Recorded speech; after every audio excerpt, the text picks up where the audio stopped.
अस्सलाम वालेकुम। मैं हूं फैसल तारिड़।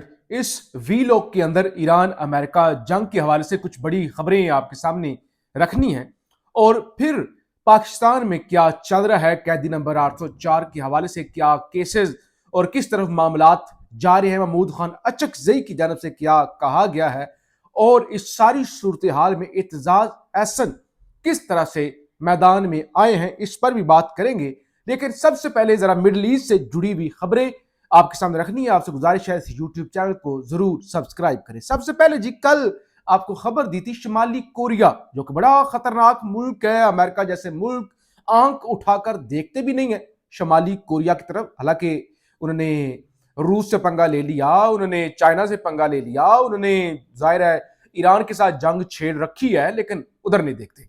तो आज एक बड़ा मिसाइल, एक बड़ा जिसे कहते हैं ना कि क्रूज मिसाइल, उनका तजर्बा किया है। और ये कल से ये डिबेट शुरू हो गई थी जब शिमाली कोरिया की एम्बेसी पर तेहरान के अंदर हमला हुआ था।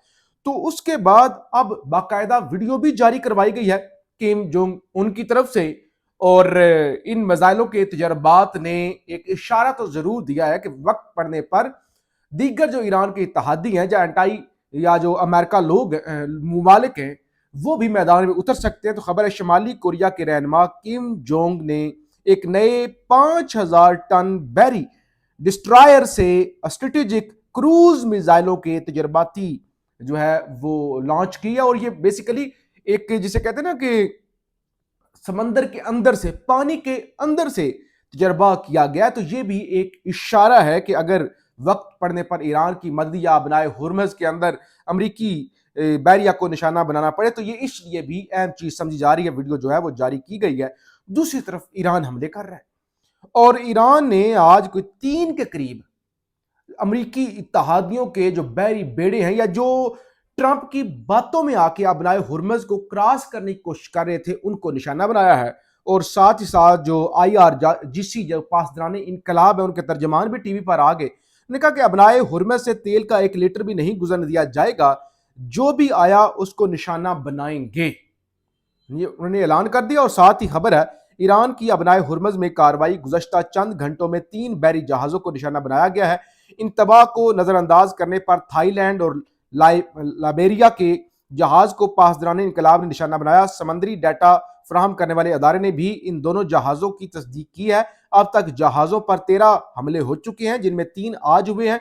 ईरान का कहना है कि हम हमले पर हमला करते रहेंगे जब तक कि तुम्हें अपने इकदाम का पछतावा ना हो। तो अब बताया ये जा रहा है कि ये जो था थाईलैंड का जहाज, उसके अमले को रेस्क्यू करने की भी कोशिश की जा रही है। बड़े पैमाने पे इस जहाज के अंदर नुकसान भी देखा गया। अच्छा, एक और बड़ी खबर, स्पेन यानी यूरोप के अंदर कुछ मुल्क हैं जो खड़े हुए हैं, जिन्होंने मुनाफकत नहीं की। अगर ये बरतानिया भी पीछे हटा, लेकिन पहले बरतानिया ने बेसिस दी, उन बेसिस पर हमले हुए, बरतानिया भाग गया।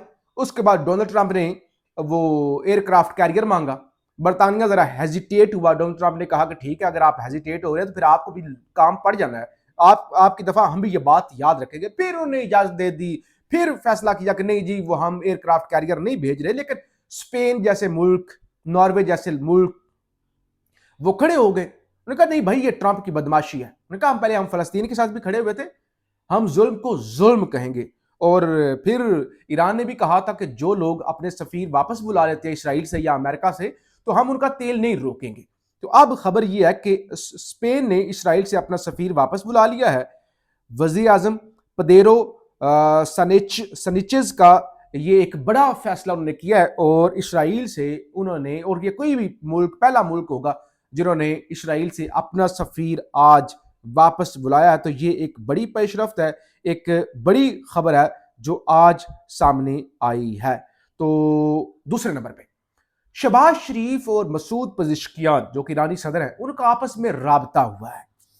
और जाहिर है ये राबता क्यों हुआ होगा, एक तो जाहिर है पाकिस्तान पड़ोसी मुल्क है इसलिए भी राबता। दूसरे नंबर पे अरब ममालिक, देखे ना, वो कह रहे हैं ना कि आपका मीडिया, आपका सोशल मीडिया हमारे हवाले से बात कर रहा है, तो क्यों बात कर रहा है। फिर पाकिस्तान में एक प्रेस कॉन्फ्रेंस भी हुई, तो हो सकता है उन्होंने किया हो कि यार आप मेहरबानी करें, आप अरब ममालिक पर हमला ना करें, फिर हम भी मजबूर हो जाएंगे क्योंकि हमारे उनके साथ एग्रीमेंट्स हैं, हमें उनका दिफा करना पड़ेगा, फिर आपको बुरा लगेगा। लेकिन ईरानी सदर ने बड़ा दो टोक जवाब दिया है। शहबाज शरीफ साहब को। उन्होंने कहा जो भी फौजी अड्डा ईरान पर हमलों के लिए इस्तेमाल होगा, ईरान उसे अपने दिफा के हक के तहत जायज हदफ समझेगा। यानी जो शहबाज शरीफ साहब सिफारिश कर रहे थे, उस सिफारिश को तस्लीम नहीं किया गया और इनकार कर दिया गया है बाकायदा तौर पे ईरान की जानब से, क्योंकि जंग लगी हुई है पाकिस्तान और तालिबान के दरमियान भी। बहुत कम अपडेट्स आ रही होती हैं, ज्यादा ईरान पर ही फोकस होता है या पाकिस्तान के जो अंदरूनी मामलात हैं। तो अब हुकूमत ने एक अपडेट जारी किया, कितने उन्होंने तालिबान फड़का दिए हैं या कितना नुकसान किया। तो बताया यह गया है जनाब कि 631 तालिबान मारे गए हैं, 855 इंजर्ड हुए हैं, 243 चेक पोस्टें तबाह की गई हैं, 42 पोस्टर्स कैप्चर कर ली गई हैं, 219 टैंक तबाह कर दिए गए हैं और मुख्तलिफ जो 65 के करीब टेररिस्ट हैं और टेररिस्ट स्पोर्ट लोकेशन है अफगानिस्तान के अंदर, उन्हें भी एयरफोर्स की जानब से टारगेट किया गया है। तो ये वो मामलात थे जो मैंने आपके सामने रीजनल और ये जंग से जुड़ी हुई चीज़ें, और जाहिर है इसराइल पर बड़े सख्त हमले किए जा रहे हैं, वो आपके सामने रखे हैं। अब ज़रा पाकिस्तान की अंदरूनी मामलात आपके सामने रख लूँ। एक तो इत्तेजाज अहसन साहब की चीफ जस्टिस से मुलाकात हुई, पिछले वीलॉग में आपको बता दिया था, लेकिन यहाँ पे सबसे अहम बात यह है कि आज जब बाहर निकले इत्तेजाज अहसन साहब, उनसे बोलने नहीं हो रहा था, गुफ्तगू नहीं हो रही थी, उनकी ज़बान कांप रही थी और उन्होंने इसकी वजाहत भी दी। उन्होंने देखो, उनका देखो मेरी उम्र 80 साल हो गई है, मुझे डॉक्टर ने 6 रोज के लिए मुसलसल बेड रेस्ट का बोला हुआ है, उसके बावजूद मैं अपने दोस्त इमरान खान के लिए आया हुआ हूं, मुझसे रहा नहीं गया और वो मेडिसिन भी खा रहे थे। उन्होंने मुझे हर 4 घंटे बाद गोलियां खानी पड़ती हैं और प्रेस कॉन्फ्रेंस के दौरान ही उन्होंने वो गोली भी खाई, पानी भी पिया और बड़े मुश्किल से वो खड़े हुए थे। अब मेरे लिए यहाँ पे अहम चीज ये है कि ठीक है, इत्तेजाज अहसन साहब 80 साल, उनका एक बड़ा नाम है, वो आए पीटीआई के अंदर, तो अब रह ही वकील गए हैं।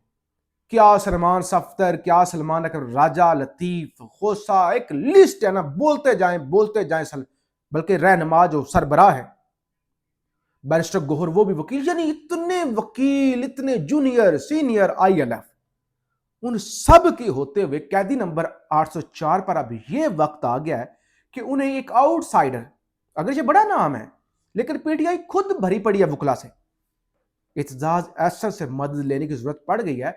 तो पीटीआई की जो लीगल टीम है, यह एक बहुत बड़ा, यानी जिसे कहते हैं ना, एक बहुत बड़ा रैला है वकीलों का, उन पर सवालिया निशान जरूर उठता है।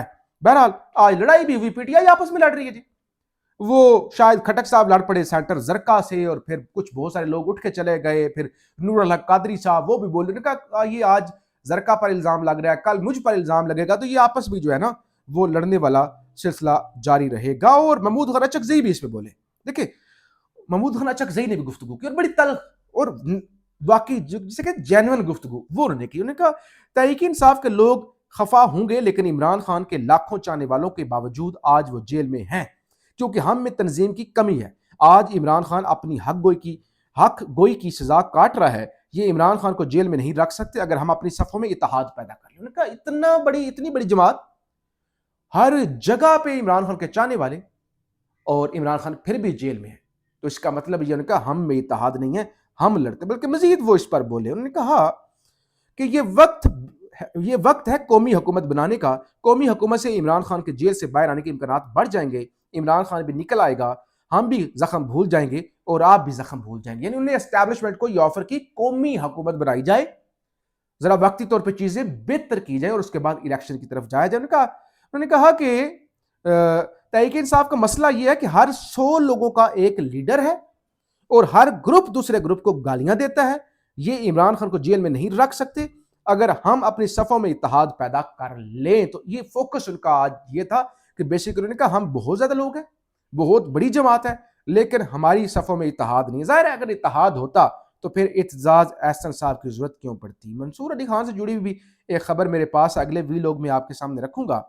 और इसके अलावा आज एक और इंतबा आई जी, कल थी ना प्रेस कॉन्फ्रेंस के, वो मिडिल ईस्ट के हवाले से बात नहीं करनी, आइन को मलहूज़े खातर रखना है, फिर वो पर्चे होंगे, फौजदारी मुकदमात होंगे।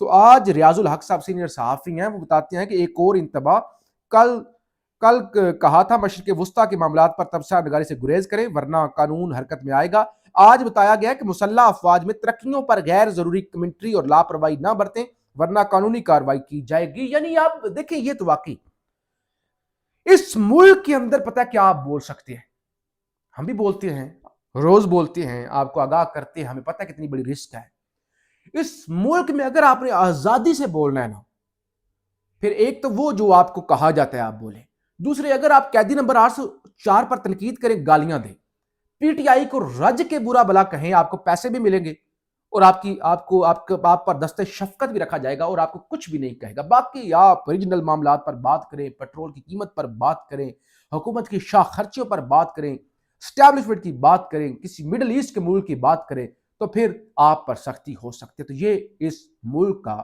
حال ہے۔ جہاز کی بات کریں، پھر بھی بڑی تکلیف ہوتی ہے۔